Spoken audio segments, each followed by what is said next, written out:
Dillon Gabriel takes on his former school this weekend as UCF travels to Norman. Here's a quick breakdown of each team's current status, keys to victory, and final prediction for the game.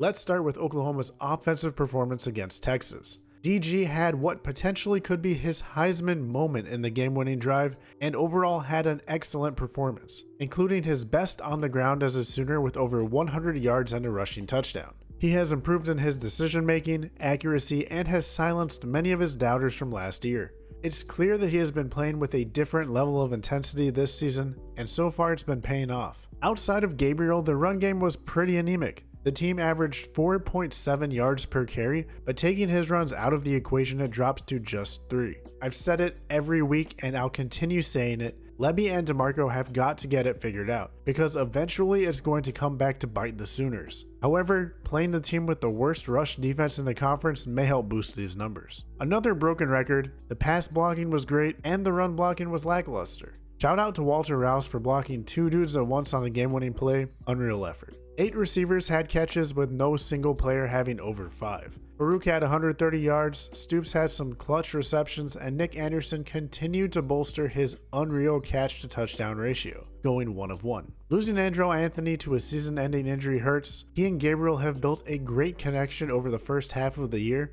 but the good news is there are plenty of young receivers who now have their moment to step up and shine. Since I always find a way to take a small shot at Lebby, I'll give credit where credit is due. He called a hell of a game. Great job. When you put up almost 500 yards and play turnover-free football, it's a recipe for success. But the star of the show was the Oklahoma defense, and I'm finally starting to get used to saying that. The defensive line played physical all game. Ethan Downs played like a man possessed. That's the type of effort and intensity that's been missing from past Sooner defenses. Linebackers were flying all over the field, and not in a bad way. Jaron Kanik led the team in tackles, and Deshaun McCullough and Kip Lewis played huge roles in what will be looked back on as an historic goal line stand. I think I may have been more excited about that 4-and-out than I was about the game-winning touchdown.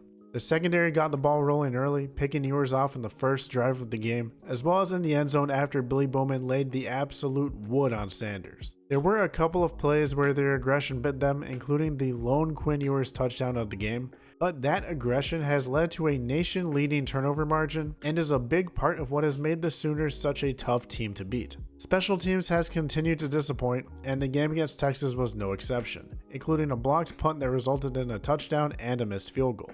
Gotta find a way to clean that up. UCF travels to Norman this week to try to notch their inaugural Big 12 win, and will have a tough task ahead. The Knights were set to be led this season by senior quarterback John Rice Plumlee, dynamic dual-threat quarterback. However, he suffered a knee injury early in the year, and sophomore Timmy McClain, a transfer from USF, has stepped into the starting role. The statistics have played in McClain's favor. In about 4 complete games, he's thrown for over 1,000 yards, 9 touchdowns, and just 2 interceptions. But the team is 1-3 with him at the helm. Plumlee did start the Kansas game 2 weeks ago, but he was pulled midway through the second quarter due to his nagging injury. UCF did have a bye last week as well, so it does give him some time to heal.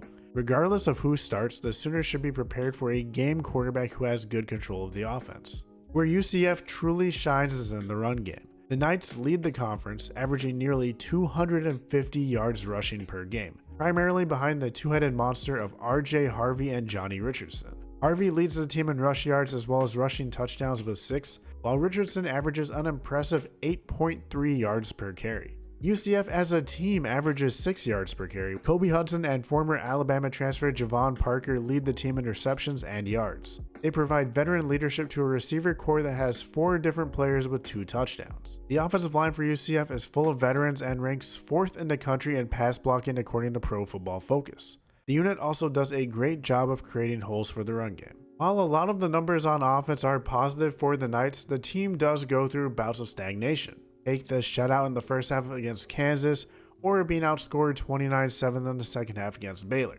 They also have some serious trouble in the red zone, ranking 107th in the nation in success rate. Regardless, this offense has the potential to be a serious problem when it gets things rolling, and it should not be taken lightly, especially if Plumlee is behind center. UCF has been a bit of Jekyll and Hyde on the defensive side of things, sitting number 1 in pass defense but dead last in rush defense in the Big 12. For as good as the UCF rush offense is, their rush defense is on the opposite side of the spectrum.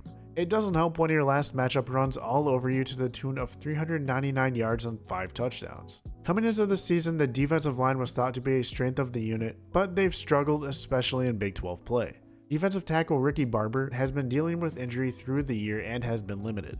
An issue that stands out, and all Sooner fans can commiserate with it, is broken tackles. The Knights have missed 60 tackles through 6 games. The pass defense has performed significantly better, which could be in part due to the fact that there's no real reason to air it out if you're successful in running the ball down the opposition's throats. That being said, the Knights, led in the secondary by cornerbacks Brandon Adams and Corey Thornton, have done well in limiting opponents through the air. Tremont Morris-Brash and Malachi Lawrence lead the team with 5 and 4 sacks respectively, making things difficult for opposing quarterbacks. When you put it all together, the Knights allowed 27.8 points per game, including nearly 44 points per game in Big 12 play.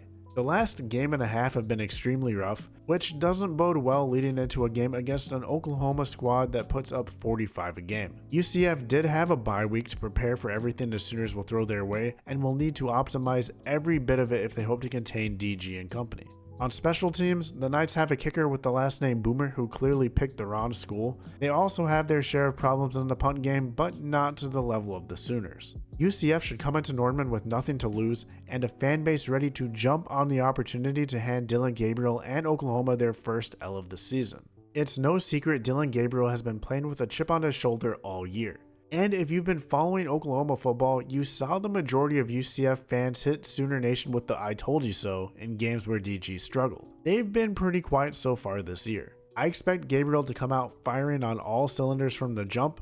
Let him lead a blowout of his former team. Maybe that will get them to buy his socks. Speaking of the pass game, this is a perfect opportunity for the young receivers to step up in the absence of Andrell Anthony. We already know what Stoops, Farouk, and Anderson bring to the table. Let's see who makes a name for themselves next week. I'll be honest, I didn't expect this, but after the win against Texas, OU became media darlings. Everywhere I turned, there were interviews with DG or Stutzman and articles about how the Sooners are national title contenders. Personally, I liked it when no one was talking about Oklahoma. It's easy to get lost and carried away in the hype, especially off the bye facing a team everyone thinks you should blow out. Don't get caught looking ahead and listening to what pundits say. Play each game like you are 0-0 and take care of business on Saturday. UCF is one of the nation's leaders in rush offense, and with the new NCAA rules involving running clocks on first downs, it allows for teams to control the tempo at which games are played. Keeping the Oklahoma defense tired and the offense off the field will be the Knights' best hope of leaving Norman with a dub. The Oklahoma offense centers around the play of 8, and so far he's pitched a perfect game. If UCF can rough him up and get him out of his head, they may be able to pull off the upset. UCF is in the midst of a 3-game losing streak. A loss to Oklahoma won't change the dynamic of the season, but a win certainly will. Pull out all the stops here. Fake punts, flea flickers, you name it. This game has all the makings of a blowout, and I think that's the result we get. DG sits in the 4th, and the Sooners win 52-13. Dillon Gabriel is yet another name in the long list of players that have seen success in transferring schools. But who are the greatest transfer players of all time? Click this video to find out. As always, have a great day and see y'all at the next one.